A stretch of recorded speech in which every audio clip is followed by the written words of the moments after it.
Hello, everyone. We're warping in with a brand new Trekyards. I'm Captain Foley. And I'm Connor Coggins. We are firing full warp core cylinders today as we go vroom, vroom, vroom, vroom, vroom, vroom, vroom. Exactly.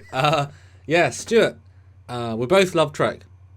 Is this a surprise to anybody? It's fair to say. Yeah. I'm going to say, yeah. And one thing I've always enjoyed, particularly for some reason, is the warp effect. Something about it. It's been remarkably consistent, actually. They've pretty much used it since at least TNG, although they did use it in the movies as well. And then what's great about the team that went from TNG to Voyager DS9 Enterprise, it was a lot the same people. And so those that when moved on, they said, we need to recreate the optical effect done for TNG as a digital effect. And so the effects stay consistent. And then Enterprise retconned the TOS colonies going in that warp because they did Inferno Darkly. And so end up being the warp for the entire span of the franchise. Excellent. And even Lower Decks actually brought warp back. They brought sexy back, they brought warp back, same thing. And it's just one of those things that we both quite enjoy. It's super consistent, super clean effect, understandable, and as a CG artist, I always love seeing ship at warp because something about it really, I love it. But what's been the problem, Stuart, of the last, since 2009? Exactly. I'm glad you mentioned that number because not only did 2009 ruin a lot of things, it introduced bridge windows to every ship, even retconning it back to whatever. It also created, I believe it was it Beyond, where you saw the ship from a distance warping and it had like the warp bubble and the weird effect.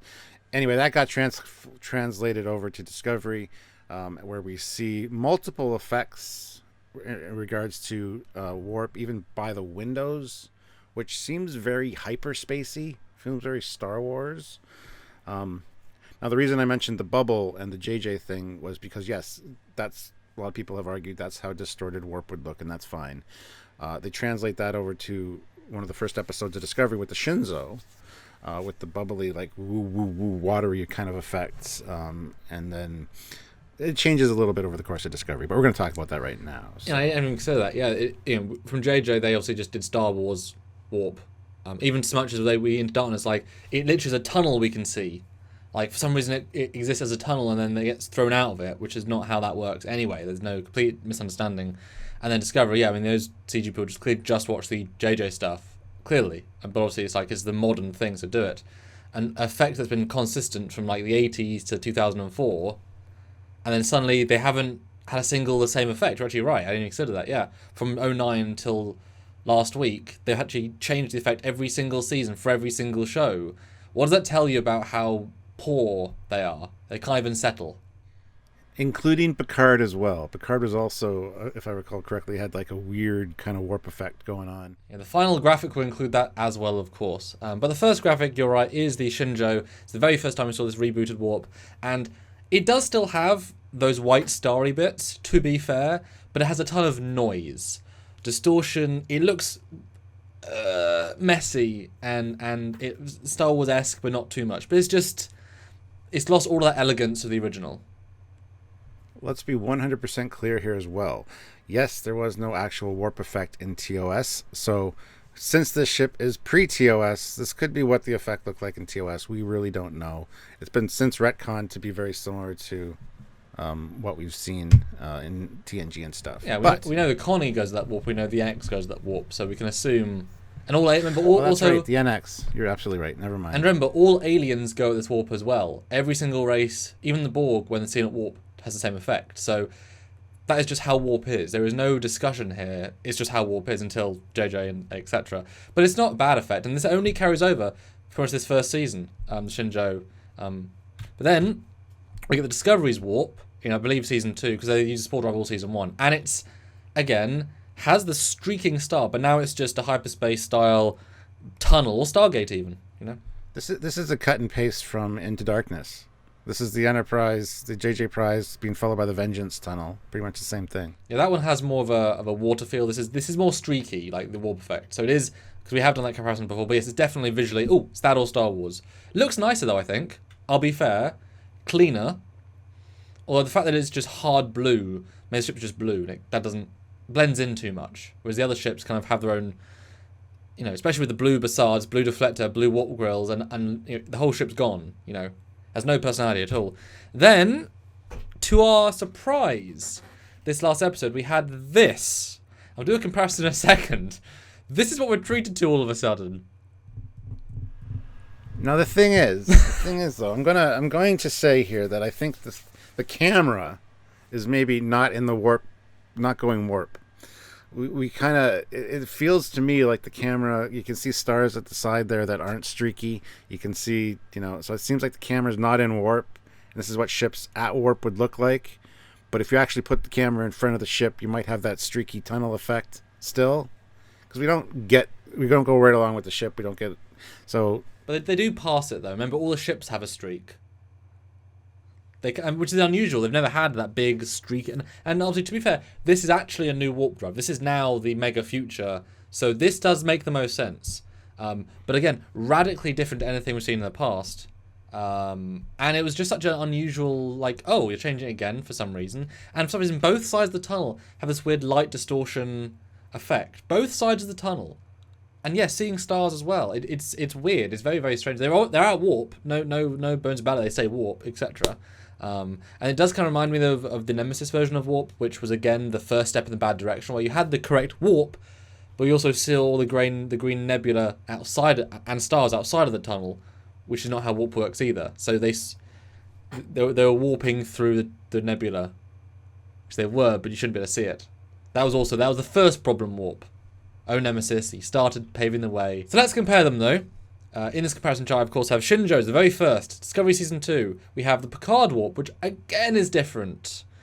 And it is again streaking, but now multicoloured. The new one, and the actual warp done for my fan film Temporal Anomaly, because that's how it should look.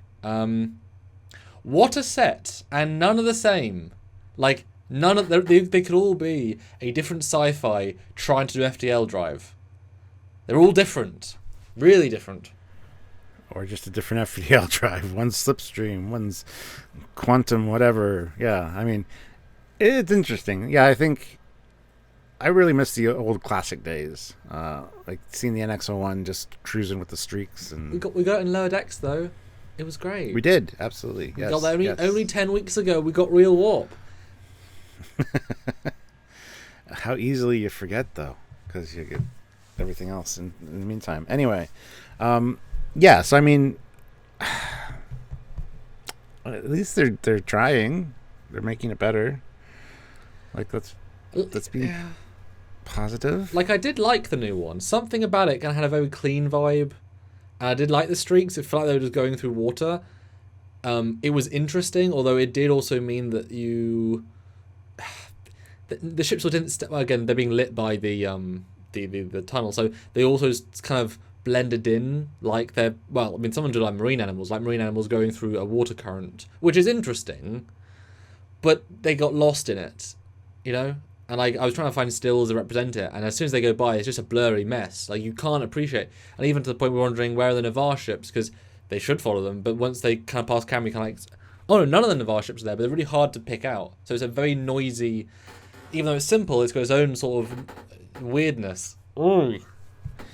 No, I agree, and at least it's something new. I mean, I really miss the classic days of TNG with the streaking and just it's beauty passes of the ship.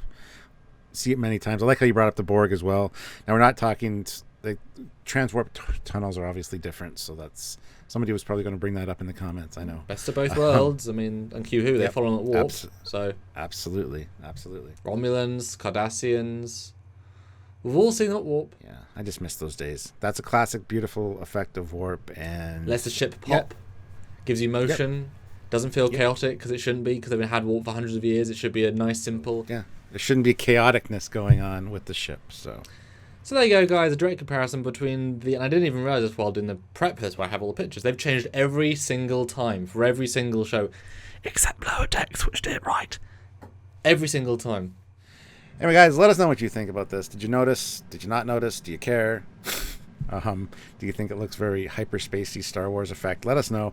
And like the video, subscribe to the channel. Don't forget to click the notification bell icon and join us for lives when you can, because we talk about this stuff and many, many more things. Like the things we've already talked about these last couple of weeks. I mean, go back. There's a huge plethora of things, including on topics kind of far-reaching beyond this episode, looking at the canon of this and this, how it all connects. look at those. And of course, our in-depth lives are longer, but they are in-depth for a reason. If you want to see our thoughts on the episodes of the season, go back. And of course, try and support us if you can for our post-new season of Trek content, which we're looking forward to doing, ships and guests, etc. We're doing your direct support to help do those shows and make sure they're good, great, and even greater. Support us if you can by Patreon, join the channel, Super Chat on YouTube, PayPal is great, and liking is good. That's right. So, until next time, engage warp. I mean, make it so. I mean, let's fly. I mean, go. Punch it. Punch it. Hit it. I mean, hit it. Yeah. Execute. Do it. On, Teb, on. Bye, guys. Bye.